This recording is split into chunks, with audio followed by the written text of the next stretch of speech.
This is the case. This is the story of Israel in an existential fight like it's never experienced before. I cannot put into words, I cannot explain to you anymore how serious I am. And I'm not saying this just to, like some people do, they kind of say things just to, make things sound exciting when they really aren't. This is like nothing else. And if you think that this has something to do with the United States, you're out of your mind. If you think that, well, this is over there. Oh, no, no, no, no, no, no, no, no, no. Now, let me start off with a couple of things which are very, very critical. First of all, let me thank you for being a part of this. Let me thank you for listening to us. Let me ask you to like this video and all of that stuff, because more than ever, I want to get the message across. And I think, providing an analysis different than anybody else's because of my take. I'm a politologist. This is about political science. It's about warfare. It's about history. It's about reality. It's looking at things realistically. It's not taking the usual side.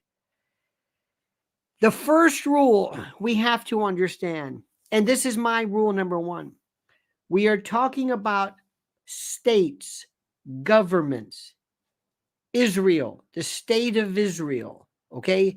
A state, not Judaism, not Zionism, not faith, not God, not Jews, none of that. We're talking about a country, a state, a political, military operation.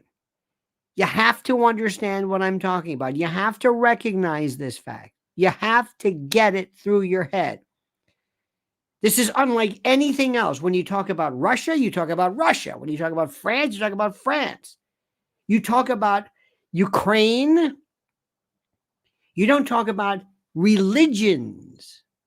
And for the longest time, when you talk to people, and it may be like that, but not for me. I'm not talking about Jews.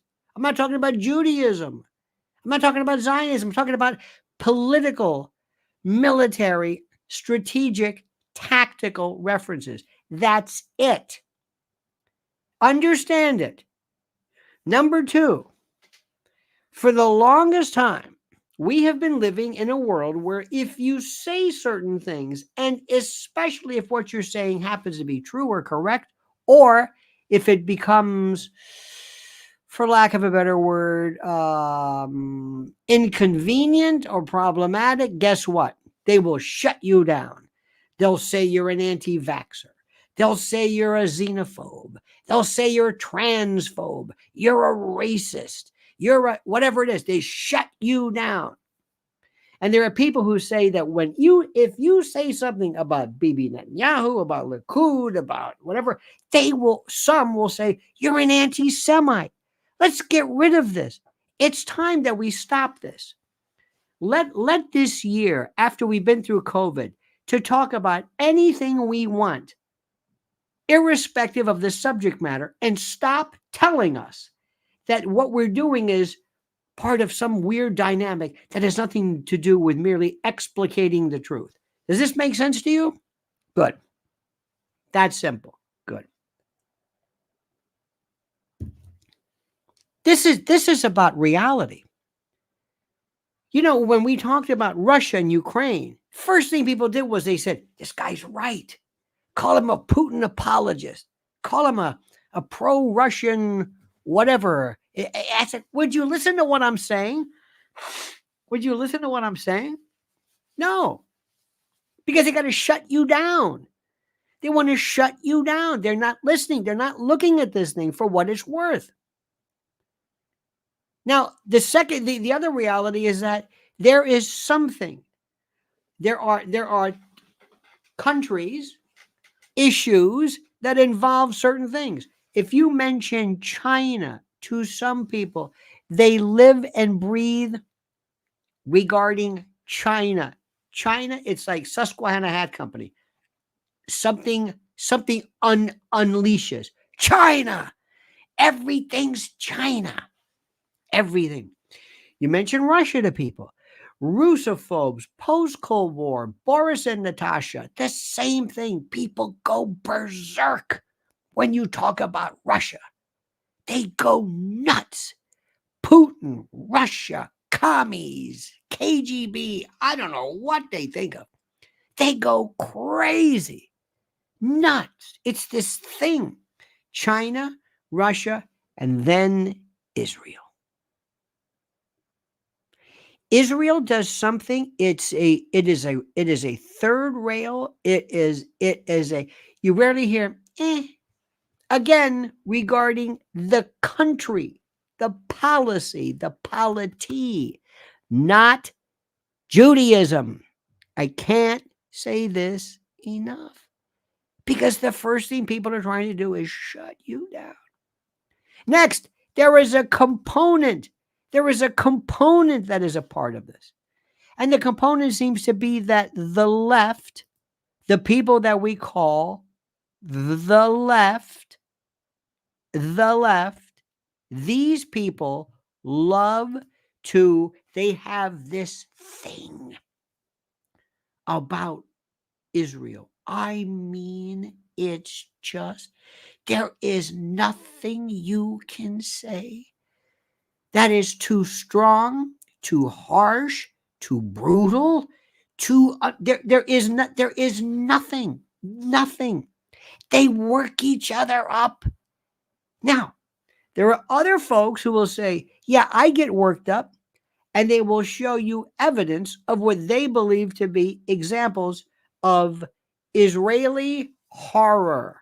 They will show you this. Nobody wants to see it, but they will show you. For every example of horror you see, they will show you another.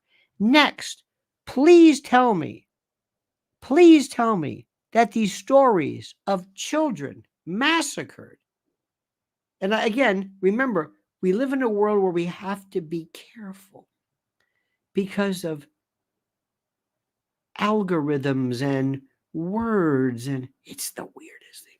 It's the news. Well, this might be problematic. Okay, fine. Do you remember a while back there was a case of this woman who testified that Saddam was pulling babies out of incubators? Remember that one? Turned out to be false. Consequently, I don't believe anything. I don't believe anything I hear. Nothing. I'll take it. I will take it as a suggestion.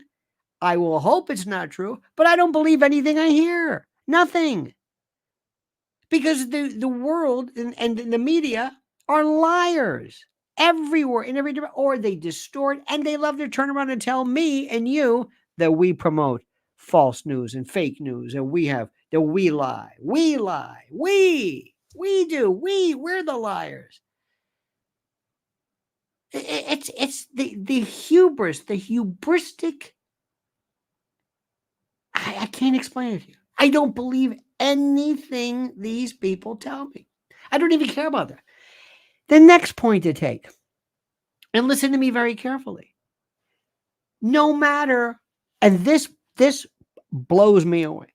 No matter what you say or show or suggest that is being done to women, children, babies, infants, Holocaust survivors, grandmothers, pensioners, name it.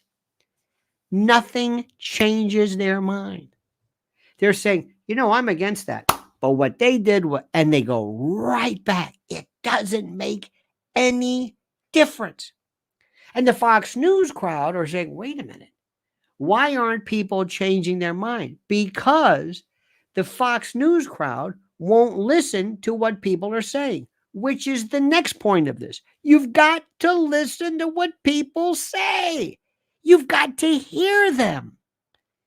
We went through this with Russia and Ukraine. When they were talking about the Azov battalion and everything else in Lugansk and the Donetsk, nobody, I don't want to hear this. Until this idiot shows up in Canada and they said, finally, you say, oh, gee, he's a bad guy. That's what we're Stepan Bandera. That's what we're telling you about. Nobody listened. Nobody. Nobody. It's the most incredible thing I've ever seen. Nobody's listening. They're responding to something, and they want to show up, and they're motivated. I'm not saying all of them, I'm not saying everybody is motivated not by fact, but there's this froth. And when you give somebody a microphone or a megaphone and they appear in some kind of public whatever it is, and I know that what they're trying to do is they're trying to get voices, they're trying to get ears and trying to get likes, and they're trying to get noticed. And each of them have to say more and more and more to up it. You don't want to get up with a microphone or a bullhorn and say, I just think that things are really bad right now, and I think it would behoove a lot of us to maybe. No, you want firebrands. You want hellfire and brimstone. You want the most outrageous, of screaming and yelling, and that's what you want. Now, let me stop right now for a second and try to catch my breath, because I've got a lot to talk about. A lot. Big time.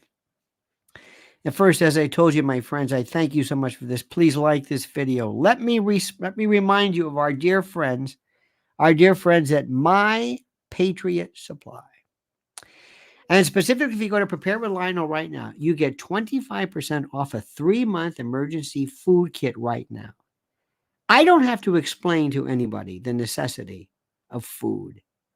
And I don't want to, and I hope that we will never, ever see anything remotely as horrific as what's being seen around the world regarding countries and places under siege and no water and no anything, But it doesn't have to be that bad and that awful to be that terrible.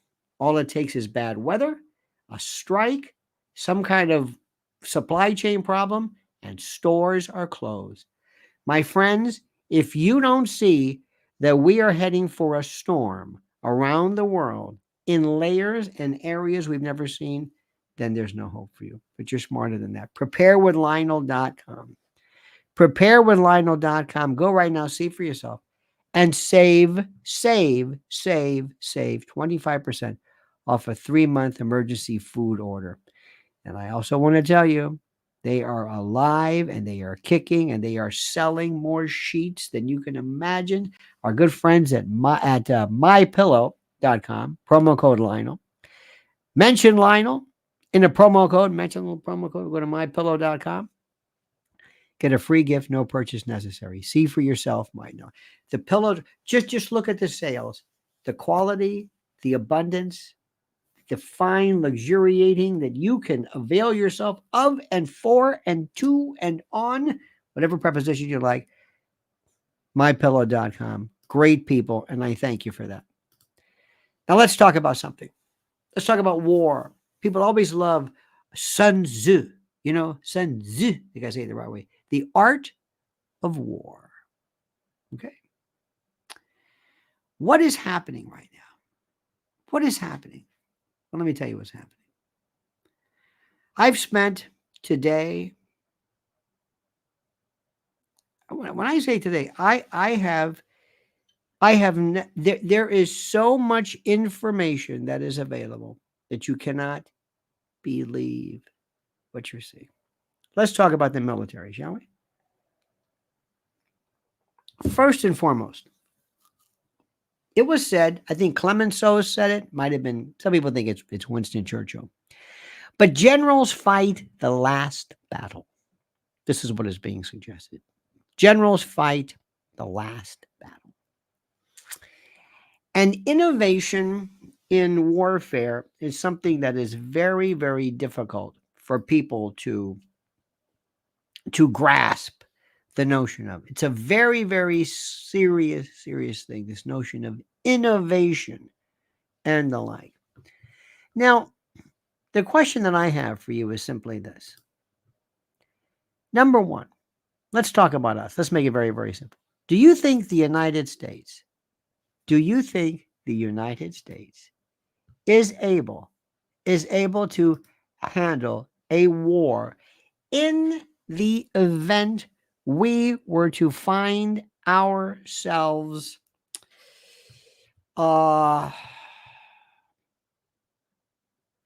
in need of either defending ourselves or providing military assistance, or even having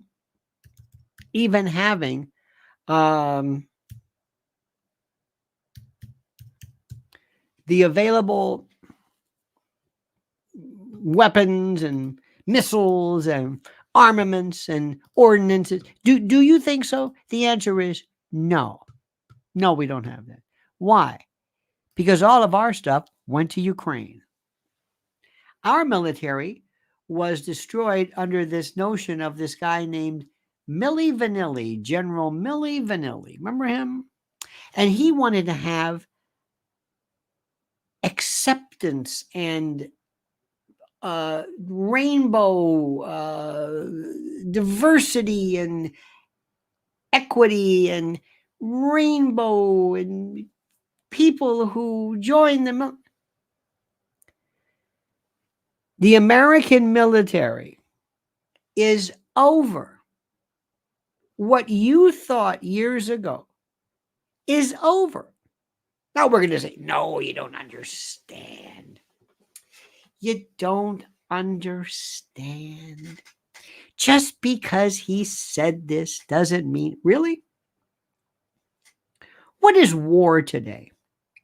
Look at the way war is not necessarily just what you do, but the image you convey and you put out to the rest of the folks. What is it that we tell the world? Are people afraid of us? No. They know. Do you know how much we gave to Ukraine? Whatever we did? Are we able to really handle? We sent the battle group Gerald R. Ford. For what? What are we going to do? What are we going to do? What are we going to do? No. This is not the military we need. This is not it. Military is about scaring people. It's about being asymmetrical. And it's also realizing the fact that you've got to have a fighting, absolutely almost this warrior mentality. And we don't have that today. We don't have it. We don't have that anywhere. We don't have it. And that's because Joe Biden and those folks made sure that they would decimate and destroy the fighting ability and the spirit of our military. They were there to destroy it. Do you hear what I'm saying? To destroy it. Not by accident, not by oops, but I mean to destroy everything about us. Do you understand this? Maybe not. Next, let's talk about Israel.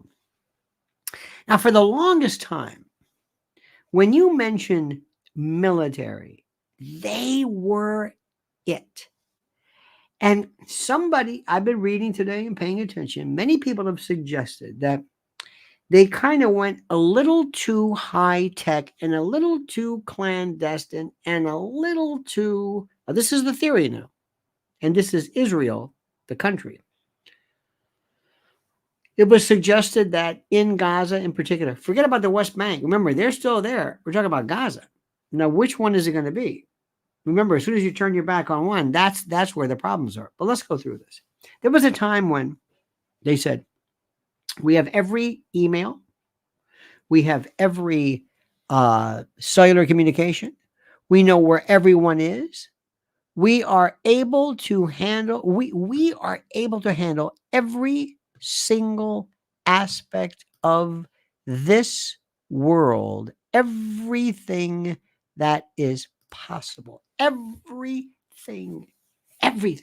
We are able to handle every bit of data, every bit of electronic communications, everything.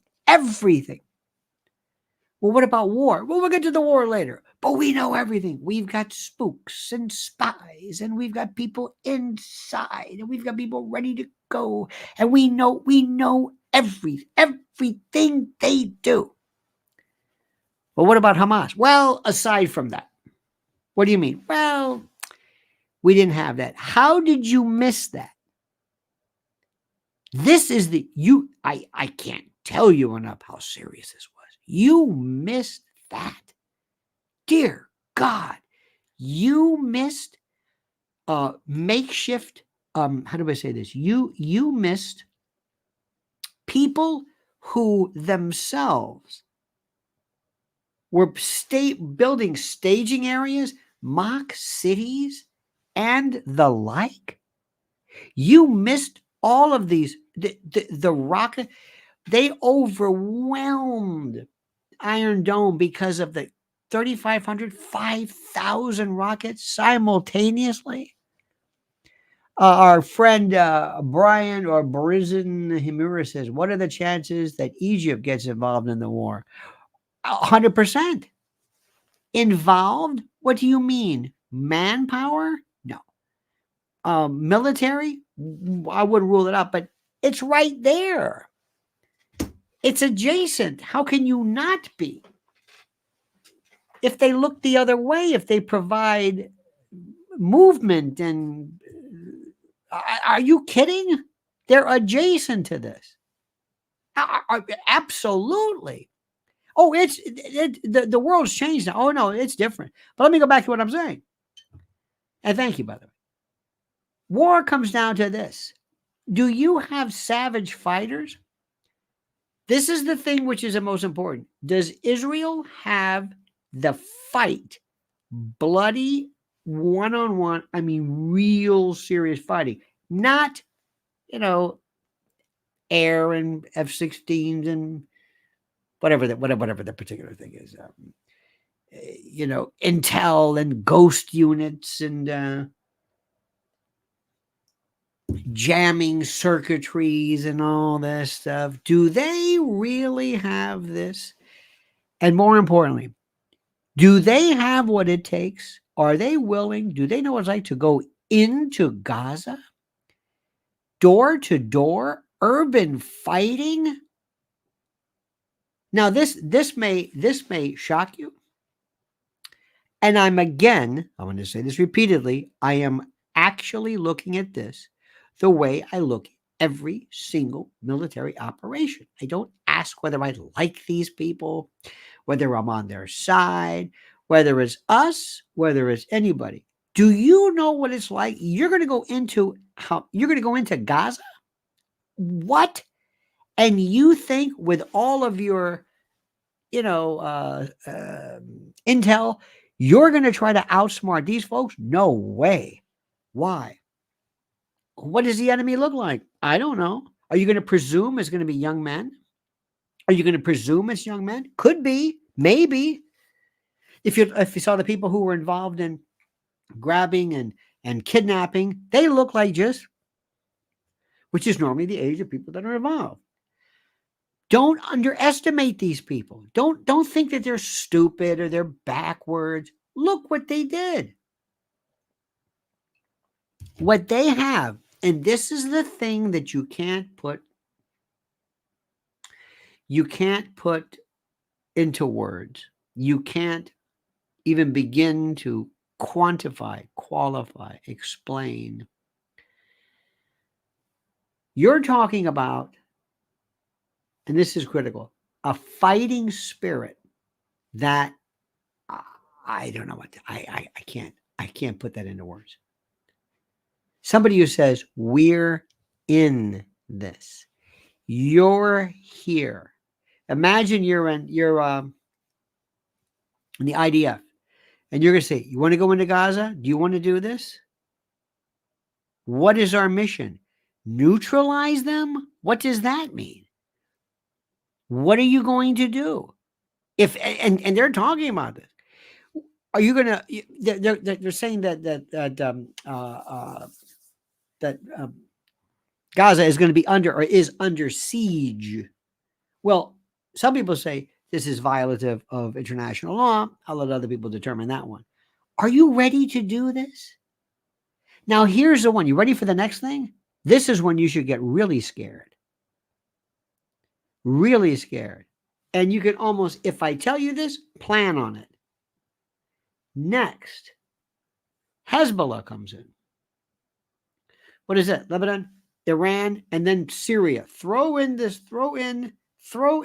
mix. If Syria becomes involved, if all of a sudden this becomes the a move to save these poor people from the claws of this rapacious Israel, it changes everything. If Iran comes in, forget it. Do you know what we're talking about? You see, we have this thing in this country. We always think that we're the only ones who have great military. We also think we're the only ones who have great doctors. We're the only ones who have civilization. We're the only ones who have free speech. We think about us. We're the only ones. We're the only ones. Nobody else has free speech. We're the best country in the world. Really? Are we the best?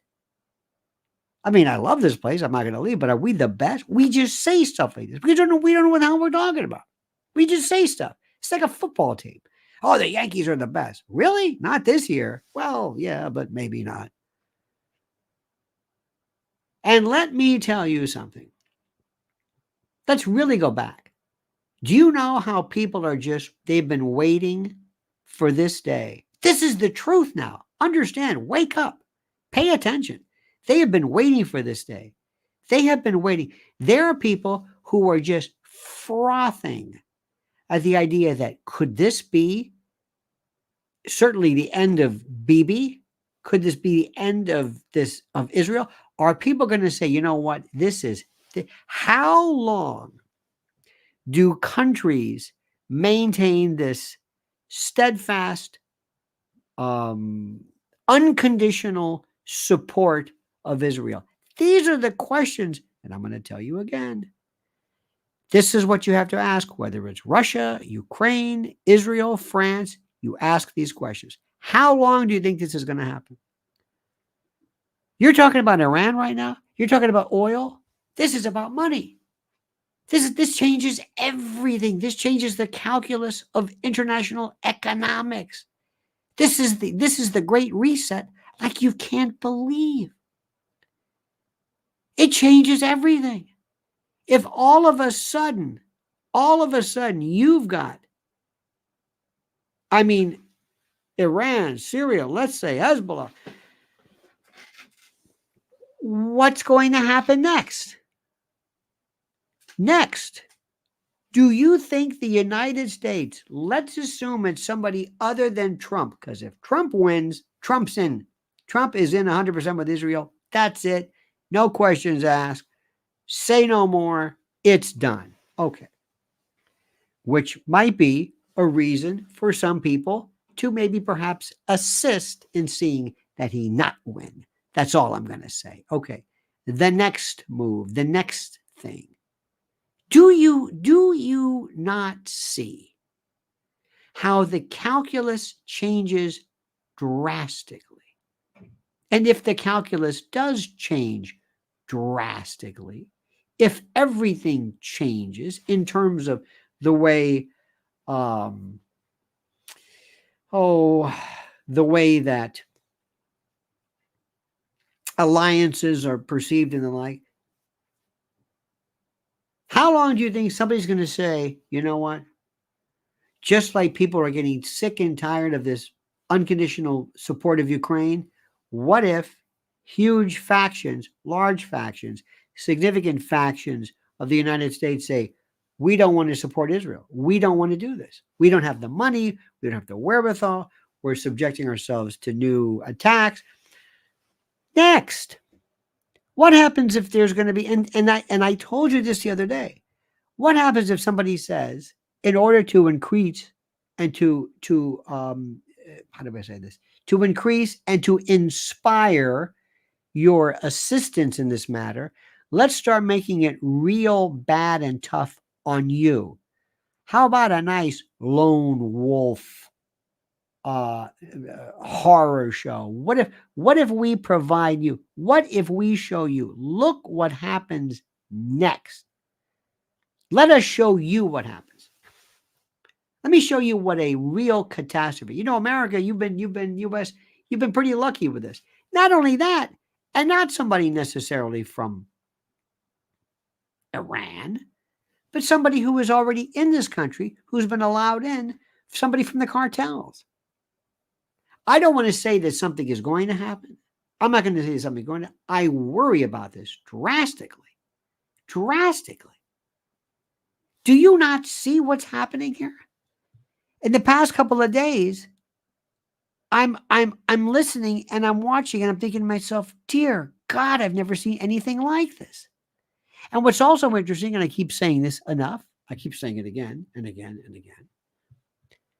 I keep saying that nothing that seems to be presented in terms of the horror show on the part of Hamas or others seems to dissuade anyone. People are saying, I'm against that, but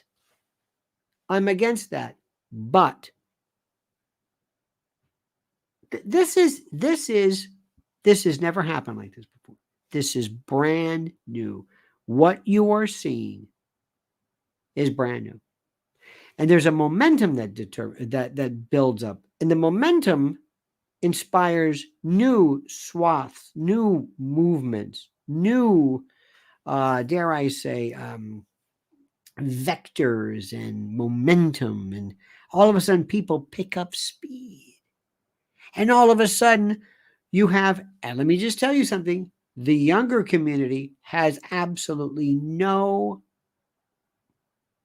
I'm listening to shows on TV. I like these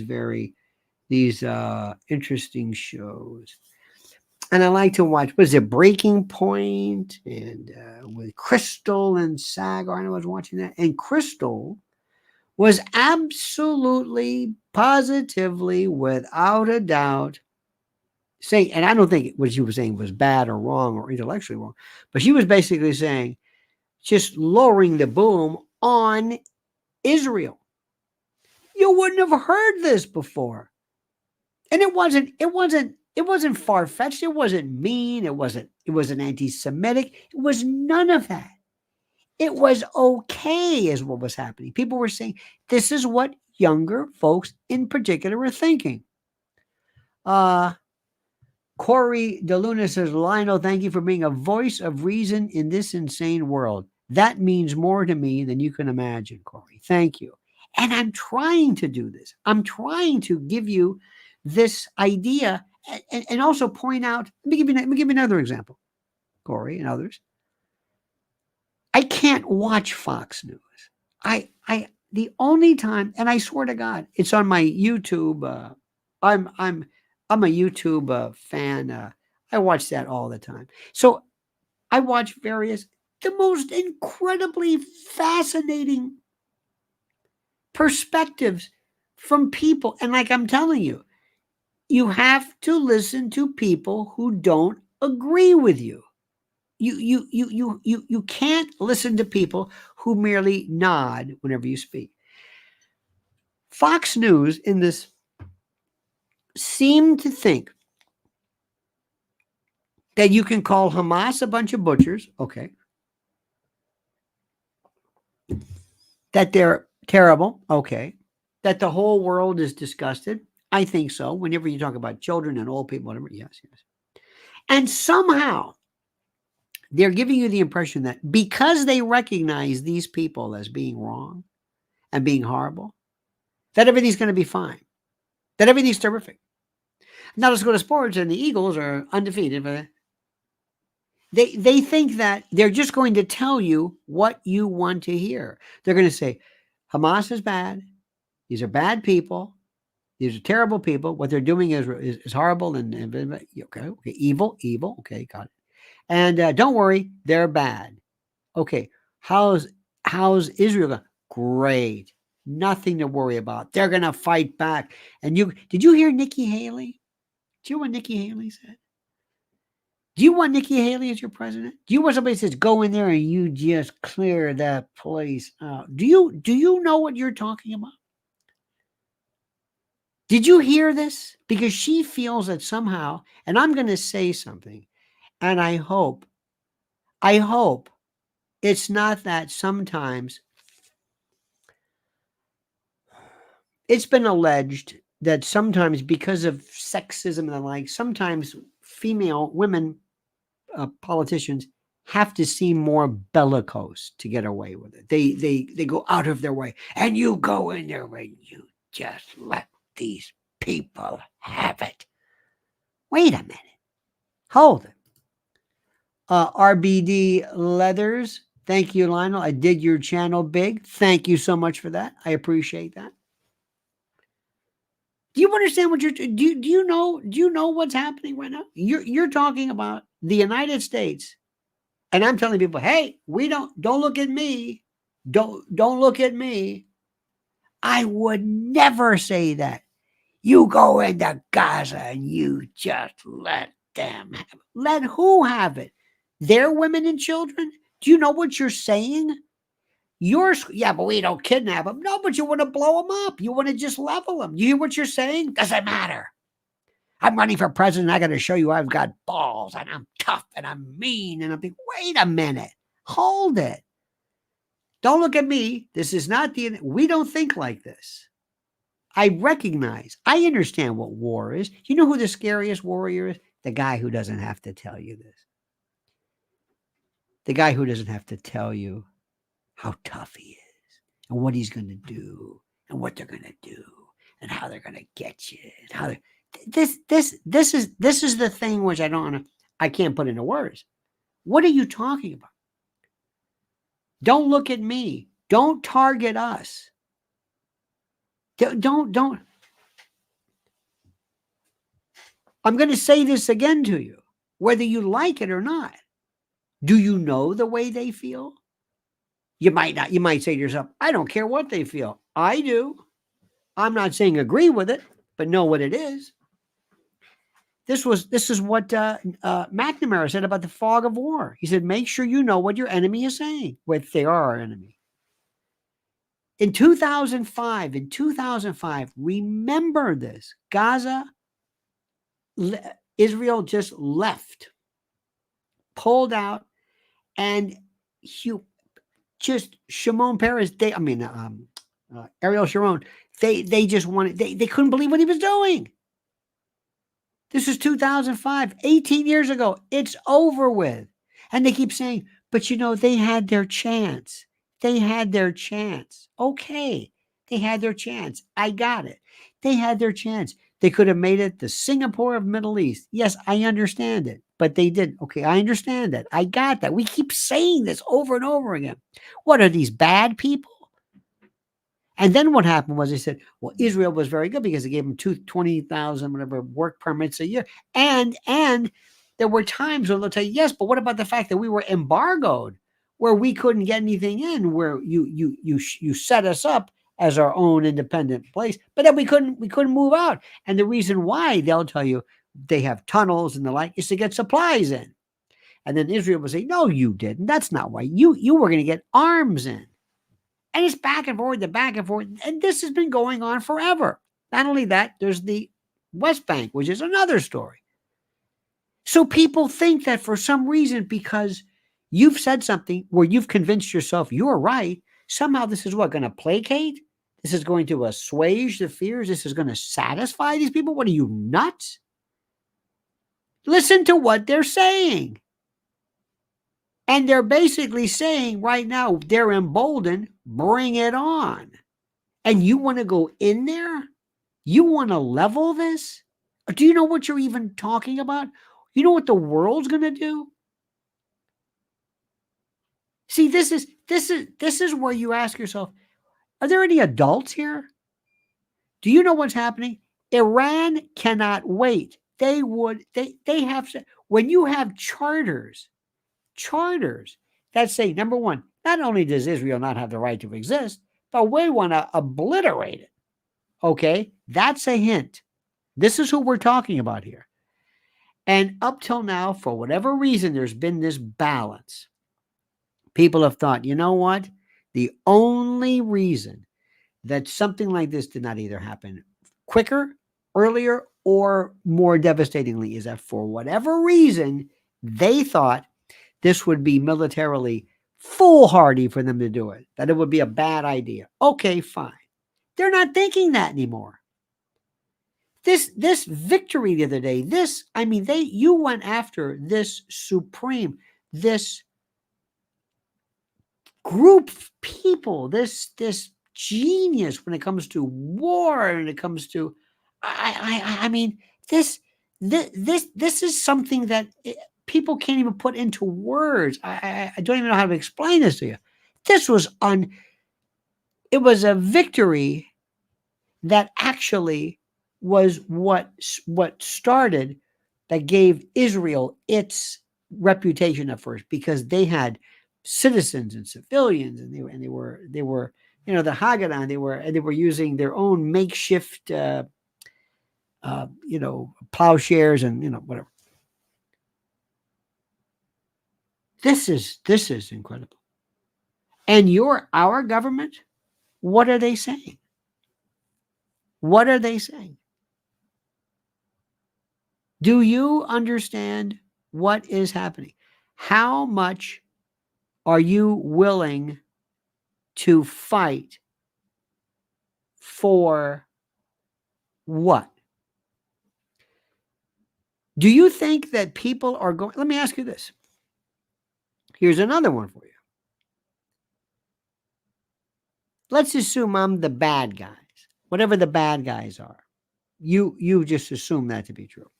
And I say to you, well, let's talk about what happens when the United States backs you. Okay, we got to be careful because the U.S. will come in to back if Israel, obviously. Then we got the U.S. to deal with. Okay, what if they say, ask Ukraine how the U.S. backs them? Ask Ukraine how NATO. They're still not in NATO. I don't know what the hell that's all about. What have we done? We gave them. I don't know what we did. We basically gave a lot of money that went into our pocket. That old regime. Hey, let's get some more aid. Right, Zell? You're a billionaire. That guy with the T-shirt's a billionaire. He's going to end up in either Cyprus or Miami or wherever the hell he is. He's got a great life ahead of him. And everybody knows this. We're not the only one who knows this. They know it too. So they're going to say, are you going to fight like that? Is that what you're going to do? Is that it?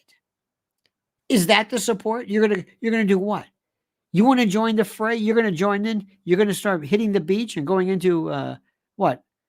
Gaza City? I don't think so. Well, what are you going to do? Do you want to be a part of this? And this is the questions you're going to be asking. The rest of the world is saying, are you sure you want to do this? Now, let me also tell you something. If for whatever reason, if Iran says, you know what, we've had enough of you and this one and that one, we're gonna forget you like to, oil is not, people have this idea that, well, it'll just be a couple of bucks extra. No, we're not talking about that. We are talking about people who want to, while the iron is hot, they want to make the biggest splash possible. I fear everything I've said. Everything I've told you, this is exactly what I fear. And the reason why is because this is exactly what I would do. I would say, I want to mix this up. The world has been waiting for this, and we're not going to let this go by. We are not going to let this go by. We are not going to sit back and let an operation like this go by. We're going to show people what it's like. We're going to show you warfare, the likes of which you've never seen before. We're going to show you multi-level, conditional, or unconditional, I should say, improvisational, that will absolutely blow your mind. And you won't know what to do. And then see what happens. A good friend, Mower Man, says, late to the party tonight, Mr. L. Was listening to Tower of Power and drinking Stoli. Oh, yeah. Emilio and Doc. I needed a break after a long day in the office and thinking too much about how depraved human beings really are. Thanks for all you do. I was thinking of this, Doyle Bramhall. I was listening to myself, some great Melvin Taylor, some great... I have, as I think I've told you, my own private channel. And I do my videos over an hour a day.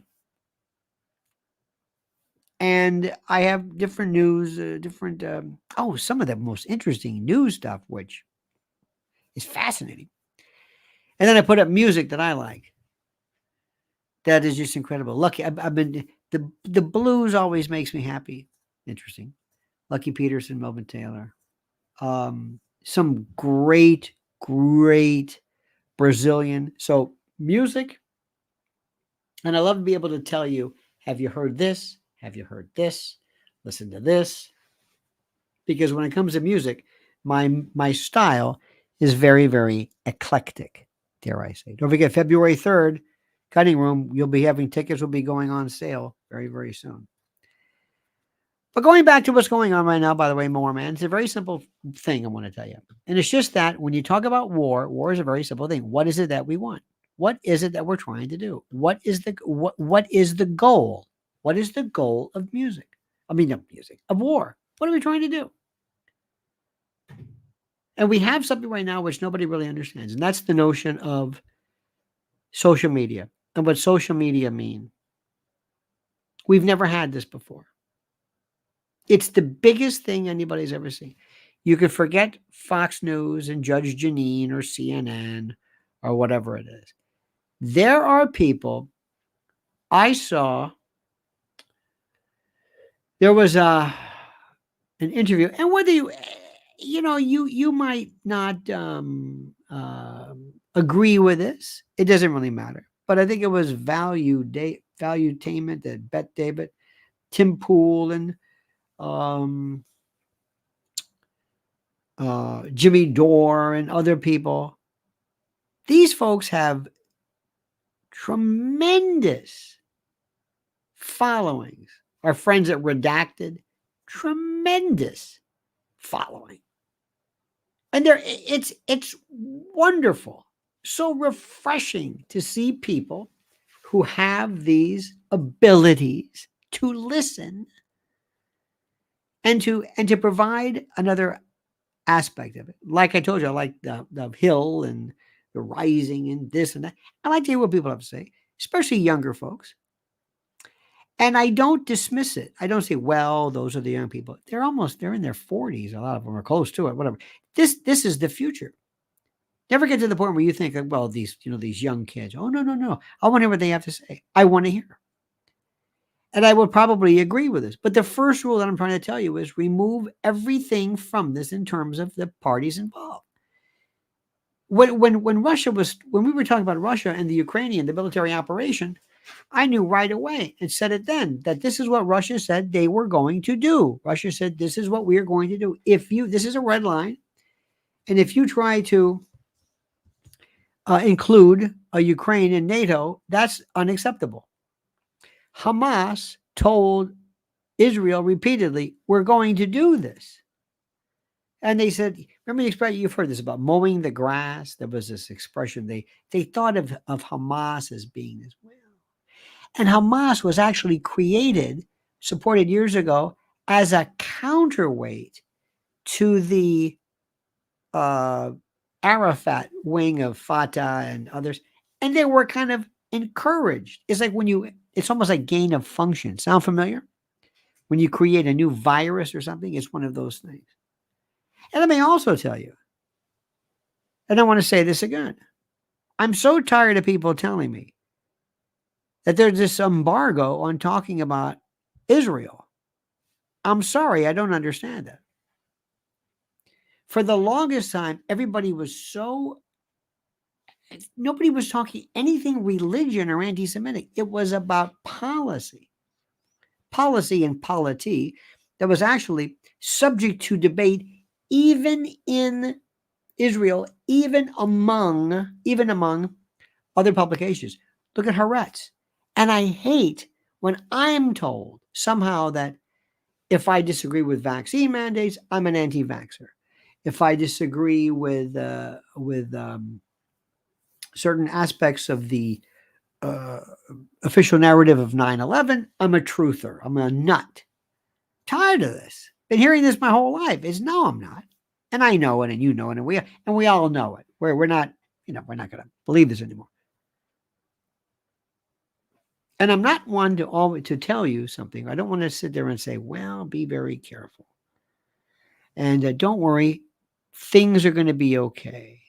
Things are going to be okay. The stuff that you worry about, these horrible scenarios of world terrorism, are not going to happen because you see, don't worry about. I will put anything on this, any amount of money. Do you see what is happening? Do you see what's happening? Now, here's my question to you. You're my war counsel. What do we do? I brought you into the room. What do we do? Tell me. Tell me, what do we do? What do we do regarding Hamas? What do we tell Israel? What do we do in terms of support? You're my war counsel. What do we do? Tell me. I want to hear what you have to say. And you do not have to. The only thing we ask, please be civil. Please be civil. Don't. That's the only thing is discourtesy, I think, is the thing that just drives me absolutely nuts. I don't care if you disagree or agree, or if you have a position that does not necessarily comport with others. I don't care. But what would you do? What would you do? What? I'm serious about this, and I'm not asking for how do I say this? Jokes, because they're not very good. What would you do? Get Saudi at the table. Very good. Very good that you said that. That is exactly right, because they were doing a wonderful job. What do you think the Saudi Arabia is going to say? What are they going to say? What are they going to say? It's a great point. You think Saudi Arabia is going to say, all right, okay, Israel, back off. What? Back off. Look at this. This says, it's heating up in the UK and the streets in London. Lots of support for the Palestinians. I'm pleasantly surprised.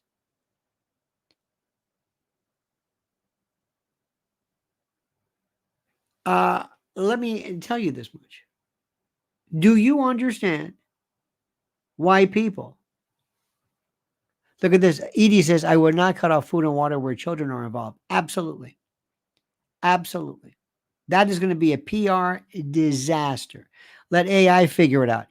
That was one of the reasons why people are suggesting that maybe one of the reasons, the problems with this battle footing is that Israel put too much of their analysis in AI and the like.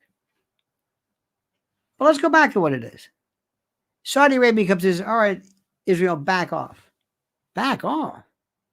No, you don't understand this. No, back off. What do you want me to do? Back off. Leave them alone. Leave them alone. Leave them alone. Just back off. And let me also explain something to you. If that happens, I think Israel would say, you don't understand something. We face an existential threat. That could be a bit of a problem. When people say they support the Palestinians, what do you think that means? Let's talk about that. What do you think that means? Do they support kidnapping? That's the way it's being made. Do you think people say, you know what, go in? Or some people are saying, well, I kind of understand it. I don't know about that. There is no excuse for this. I don't care who does it. Kidnapping men, women, and children? Mutilating people? No. No. But when people say, I support the Palestinians, listen to what they're saying. What do you think they mean? See, nobody's interested in what they mean. Nobody ever asks. They say, oh, there are these crazy people. And they say things like Palestinians are animals and they're bugs. And it's like, wait a minute.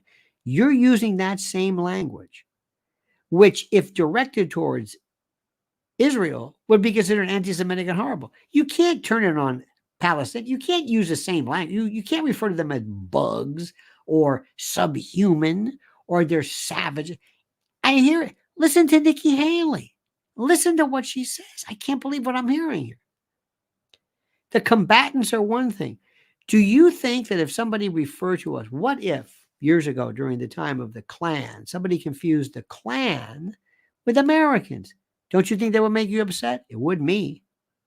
It would me very, very much. So what we're seeing right now is a complete and total disgorgement, so to speak, from reality. And there may come where there is no answer. Where there is no answer. Because remember one thing about Israel. It's one thing to satisfy the rest of the Arab world and the vociferous world. What about Israelis? What if they say, oh, no. What would you think? What would you think?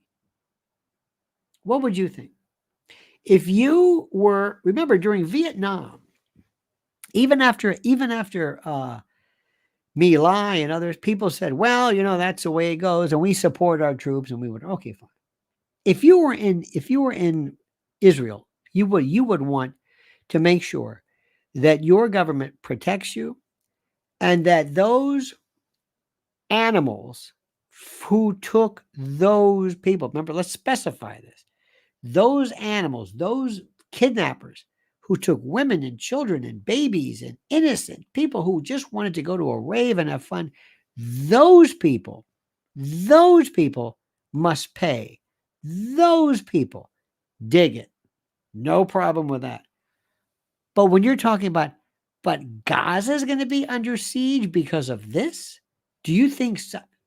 This is where there's a disconnect.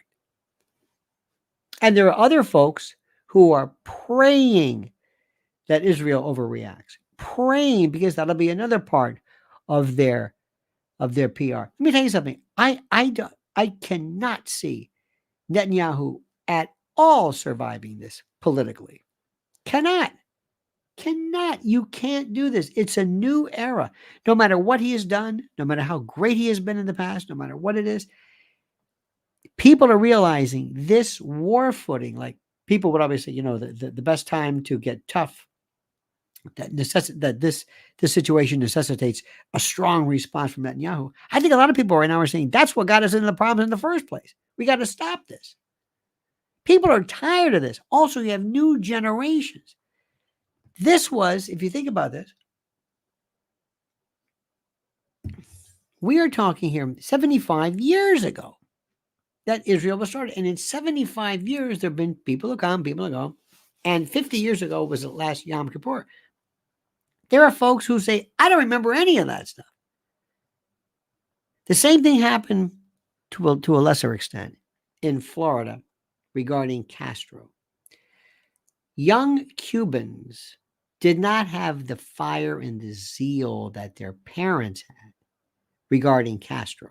They just didn't have it. They didn't have that same, that almost super hyper zealous anti-communist. I mean, they were rabid. And people started to say, let's lessen the sanctions and the embargo. Let's get back, let's travel to Cuba. Let's thaw this. Their grandparents, this is 59 when the brain drain started. They couldn't believe what they were hearing. So with each generation, people lose. And as it becomes more popular on campuses, as the pro-Palestinian movement becomes more and more a part of the accepted campus collegiate life, if that's where you go to meet chicks, if that's your version of the tattoo and the pink hair, if that's what you say, let's go to a rally in support of Palestine, because that's what everybody's thinking. That, you might think, that doesn't make any sense. The basis for that is ill-founded. It is weak. Doesn't matter. That's what people are saying. Remember what I'm telling you. It's realism. Tell me the way things really are, not the way they should be, not the way history would, but the way things really, really are. You dig? You dig what I'm saying? Good. I thank you for that. So, my dear friends, Mowerman and RBD Leathers and Corey DeLuna and Brizin Himura, thank you so much for your contributions to the intellectual war effort. Don't forget our friends, my friends, at, of course, My Patriot Supply, preparewithlionel.com. Save 25% off a 3-month emergency food kit. Go and see for yourself what we're talking about. You will be mighty amazed. And I don't have to tell you right now how scary times are and how emergency food makes sense. And don't forget our great friends at mypillow.com. Promo code Lionel, receive a free gift and take advantage of the incredible sales that you're seeing there. Mypillow.com. Promo code Lionel. Thank you for that. And also, dear friends, remember that, and I'm going to say this one more time, look at things microscopically. Don't look at things necessarily beyond that, but pretend you're looking at states, positions, opportunities, advancements, war, ballistics, military. That's the way to do it. Be objective. All right, dear friends, we'll see you tomorrow at 8 a.m. Have a great and glorious night. Don't ever change. I mean that sincerely. And don't forget this, the monkey's dead. The show's over. Sue ya. Da-da.